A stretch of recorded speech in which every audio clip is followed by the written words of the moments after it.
Everyone, বিকালবেলা দুজনে মিলে আমরা বেরিয়ে পড়েছি। কোথায় যাচ্ছি দেখতে থাকো। চশমা পরে আসতে বলে ভুলে গেছি বলে নীল একটু বকাবকি করছিল, তো চলে আসলাম সর্দারপাড়া। যাচ্ছি বগুলার দিকে। কোথায় যাচ্ছি নোনাগঞ্জের মোড়ে একটা রেস্টুরেন্ট আছে ফুডওয়ে বলে, তো এই ফুডওয়ের দিকে চলে আসলাম। দেখতে দেখতে কিন্তু গিয়ে কোনো লাভই হলো না, মুখ বাজার করে চলে আসলাম। যে আশায় গেছিলাম সেটা কিছু ফুলফিল হলো না। যাই হোক, মন খারাপ করে উঠে পড়লাম পক্ষীরাজে। চলে আসলাম দোকানে। এই কপালে মনে হয় 2 কাপই চা জুটলো, কিন্তু তারপরে নীল বলল চলো নিয়ে যাচ্ছি তোমাকে, তোমার আশা পূর্ণ করছি।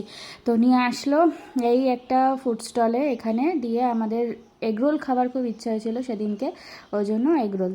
আহা কি সুন্দর দেখে আমার এখন জিভে লোভ চলে আসছে, জিভে জল চলে আসছে আমার।